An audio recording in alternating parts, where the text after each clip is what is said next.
Olá, olá, olá! Eu sou José Medrado, estamos iniciando nosso programa Visão Social. Eu aqui, você aí, nessa energia para cima, para o alto, usem máscaras! Olha, minha mãe dizia o seguinte, quem tem sua dor é que geme. Então você vai aí na conversa de quem não está nem aí por você ou pelos seus, porque é indiferente e termina você sofrendo, ok? Eu lá em casa somos 3, meus 2 irmãos tiveram e de forma severa foram para a UTI, sendo que um foi entubado. Estamos 2 em casa, se reabilitando. Mas é aquilo, eles até vão em descuido ocasional com alguma coisa aí, porque eles estavam tendo os cuidados necessários, mais ou menos. Mas é aquela coisa, se você tiver, ou alguém seu tiver, ninguém que está dizendo para você usar máscara, vai tomar providência para lhe dar consolo, para lhe dar conforto, para dar atendimento a você ou aos seus. Não vai não, é você.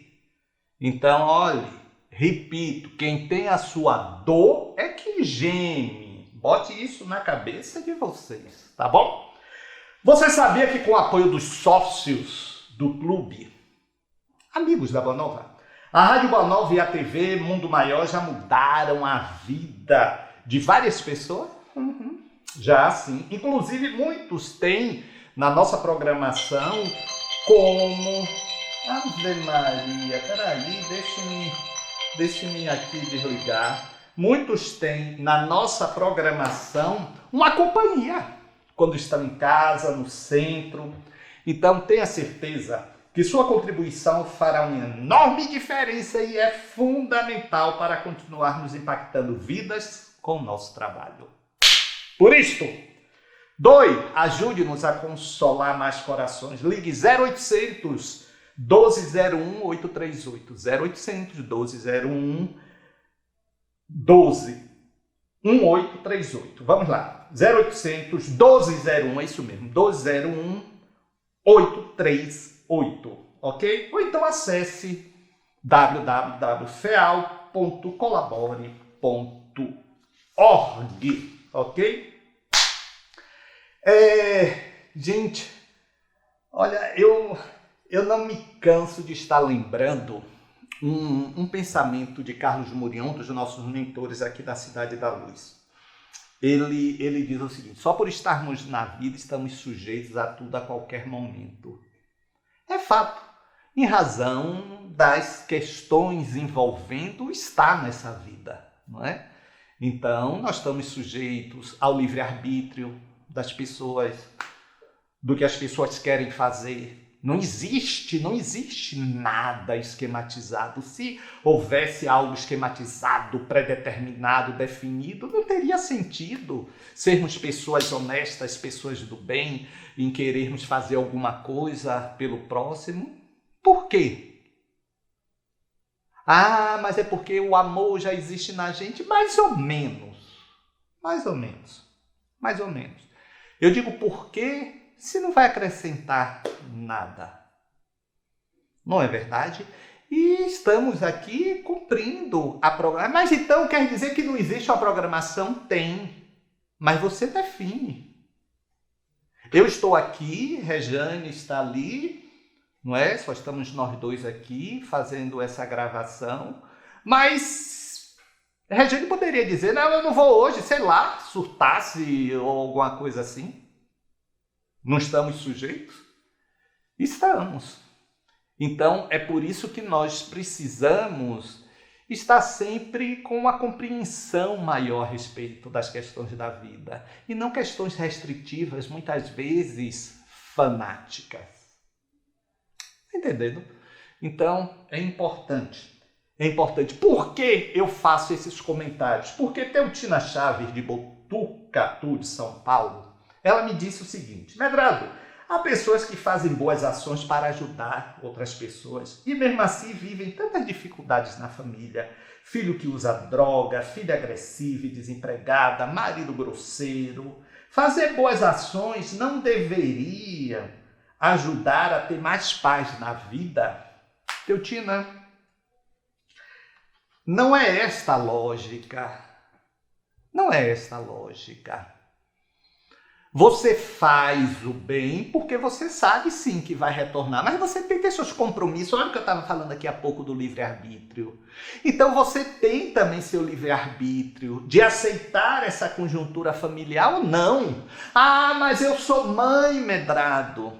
Olha, nós temos conceitos muito estratificados em tradições religiosas até equivocadas. Quando Jesus, por exemplo, se reportou aos nossos pais, ele disse honrai pai e mãe, ele não disse amai, porque sabe que sentimentos não são genéticos. Então é preciso que compreendamos isso. Nós estamos sofrendo o livre-arbítrio das pessoas e estamos agindo em contraponto, ou não em contraponto, mas agindo deliberadamente sobre a vida, sobre as pessoas o tempo todo. Até quando nos omitimos. Até quando nos omitimos, estamos agindo. Então, Teutina, não. Não é uma troca. Observe, parece assim uma barganha, não é? Eu faço bem. Lembra muito as questões e aí não é crítica, apenas uma ilustração, as questões das promessas católicas. Não é? Ah, eu vou prometer... Aqui, vou falar aqui em Salvador, quem vocês sabem, quem conhece Salvador, tem a Igreja do Bonfim, que é muito visitada, muito buscada. Então, se eu conseguir isso, eu vou andando até a Igreja do Bonfim. Quem é o Bonfim, o Senhor do Bonfim? É Jesus, não é? Dentro de uma das denominações. Então, Jesus vai querer que uma pessoa saia andando de onde ela mora até a Igreja do Bonfim. Aquilo não é por Jesus, é por ela. Uma necessidade dela de se sentir estimulada a fazer porque achando que vai ter uma barganha. Não funciona assim. Tá entendendo, Teutina? Não funciona desta forma. Então, claro que o bem que você faz retorna, mas não assim para anular as suas questões de vida dentro dessa programação. É uma programação, mas a aceitação não é inexorável. Tá bom? Rivaldo Santos é de São Paulo. A vacina espiritual para não ter convite tem mesmo efeito na vida da medicina? Por que então os espíritos não aplicam em toda a humanidade? Rivaldo, olha, isso me tirou do sério. Isso é mistificação. Isto é engodo. Doe quem doer. Eu não posso ficar passando pano numa coisa dessa. A vacina espiritual, e tem vírus, tem coronavírus no plano espiritual. Então essa vacina espiritual é o quê? É um efeito físico?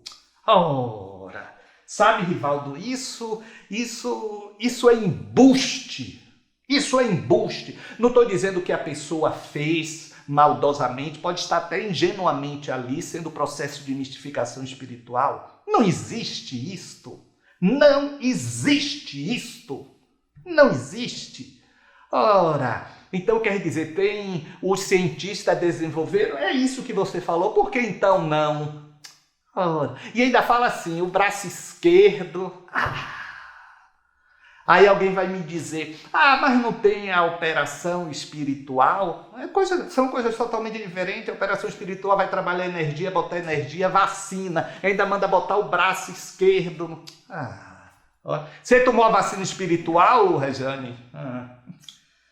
Olha, isso tem... As pessoas nas minhas redes sociais têm perguntado muito, e eu recebi. O pior é que eu ainda recebi um card dizendo o dia, o que fazer. É por isso que tem esse descrédito todo aí em relação às questões espirituais. É por isso e outras que surgem os João de Deus aí da vida. Por essas e outras. Não estou falando você, Rivaldo. Você está, inclusive, certíssimo no seu raciocínio, não é? Mas essa coisa aí... Margarete Amorim é de Contagem, Minas Gerais. Como posso fazer para meus vizinhos não terem comportamento racista como a empregada deles? Preta, excelente cozinheira e de confiança, fazem falas racistas diante de vizinho na área comum do prédio e dentro de casa. A moça tem medo de perder o emprego, registrado na carteira. Margarete, você pode denunciar, é um crime. Você pode denunciar... eu não quero confusão com os vizinhos. Denuncie para eles tomarem um susto. Denuncie anonimamente. Mas não pode continuar isso não, Margarete. Agora você vai ver, são cristãos, né? Sei lá, de qualquer segmento católico ou espírita, mas vão dizer, são cristãos. Vocês conseguem entender isto? Você consegue entender um cristão sendo a favor de pena de morte? Vocês conseguem entender? Um cristão fazendo arminha? Vocês conseguem entender isso? Eu não consigo. Me desculpe, não estou falando de pessoas. Estou falando de ações, estou falando de comportamento. Eu não consigo entender a vivência desse Cristo, não. Honestamente. Então, com atitude racista, preconceituosa, homofóbica, vocês conseguem? Imagine aí, pare aí para pensar. Pare aí para pensar. Jesus trouxe o quê? O que é a proposta dele? E na proposta de Jesus, o que vocês conhecem de Jesus? Vocês percebem Jesus discriminando, dando repulsa, defendendo que a pessoa tem que morrer? Vocês lembram disso? Eu não. Aí você pode me dizer, Medrado, você não está fazendo também quando você fala dessas pessoas? Aí eu digo, não. Eu estou talvez sendo um expulsador, não sei nem se tem essa palavra, dos vendilhões do templo, como Jesus fizera, guardando as astronômicas diferenças, mas foi a Jesus que os Espíritos nos direcionaram para termos como modelo. Não é verdade? Pois é. Vamos lá, vamos ao momento em que nós fazemos a inserção. Essa nossa inserção, a nossa inserção de hoje, vai ser sobre... Não pergunte por que comigo. Teutina, talvez você goste disso aí. Não pergunte por que comigo. Veja aí, eu volto para me despedir. Por que comigo? Por quê? A gente vai mudar essa pergunta. Não vai ser mais por quê. Vai ser para quê. Para quê? Negro ousado. Ousado. Década de 60 nos Estados Unidos. Vocês vejam que ousado ele. A efervescência do preconceito racial. Havia em determinadas portas de certos restaurantes uma placa proibida a entrada de cachorro judeu e negro. Década de 60. E este ousado, como se não bastasse querer ser alguém, quis ser tenista. Quis ser tenista. E começou a jogar tênis. E começou a se destacar jogando tênis. Olha que ousado. Eram estas as manchetes dos jornais preconceituosos de então. negro ousado. Em outra, quem ele pensa que é? E lá foi ele. Lá foi ele. Em 1968, ele ganhou o Aberto de Tênis dos Estados Unidos. Olha que pirracento. O Aberto de Tênis, todos brancos. E lá estava ele, ganhando. E se não bastasse a ousadia de participar, ainda funda nos Estados Unidos a Associação de Tenistas Profissionais. E Arthur Ashe continua a sua caminhada. Ele entra em Wimbledon. Olha que ousado. Ele vai para a final do maior campeonato de tênis do mundo. Os jornais diziam, não tem a menor chance. Ele já foi muito longe, ele pensa que ele é o quê?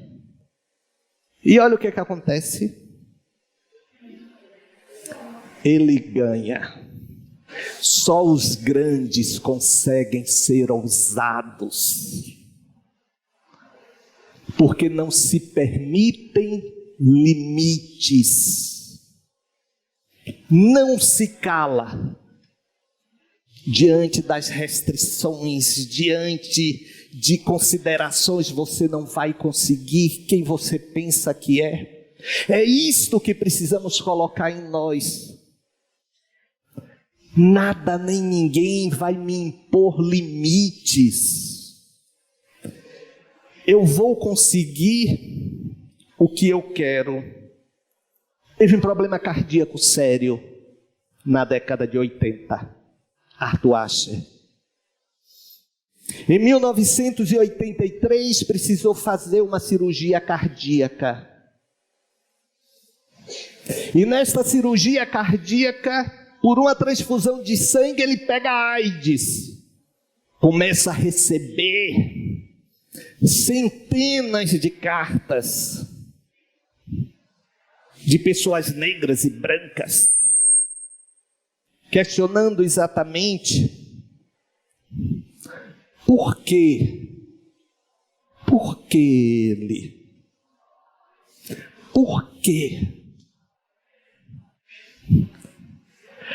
Alguém que desafiou um sistema, que rompeu limites, que se impôs diante de todo o mundo. Pega a AIDS numa transfusão de sangue.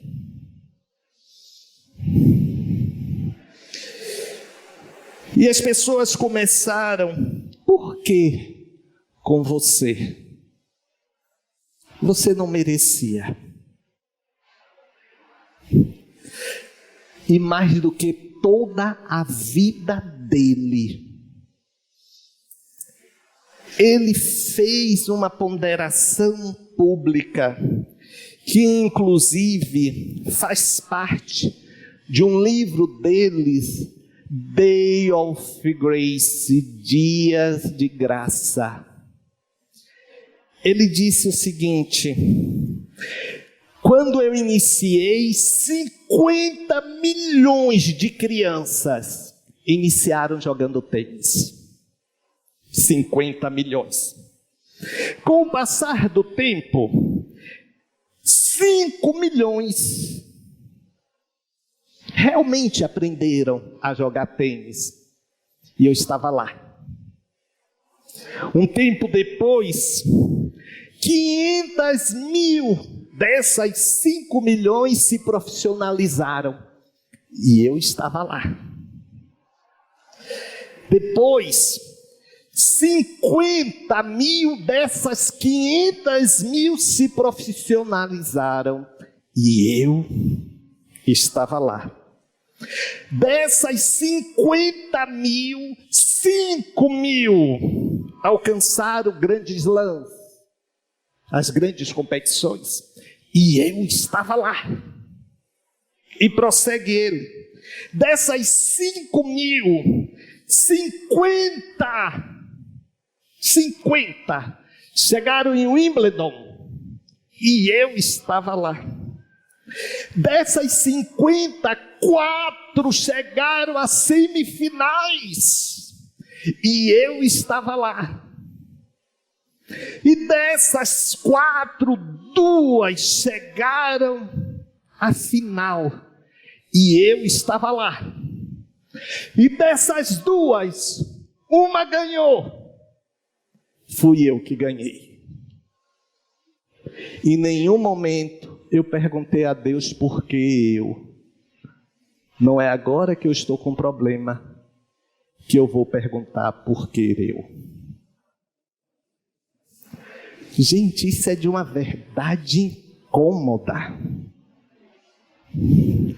Tudo vai dando certo em nossas vidas. Alguém aqui já se perguntou por que eu, Senhor? Senhor, olha, deu tudo certo, por que eu? Ninguém pergunta. Ninguém pergunta. Senhor, isso não deu certo, mas por que comigo? Por que não com você? Por que não com você?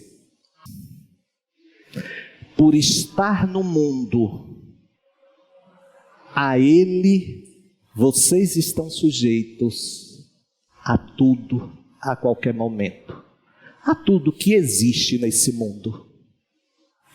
É isto. Pois é, gente, olha, é preciso que entendamos o que é ter uma fé raciocinada, para não sairmos acreditando em qualquer coisa.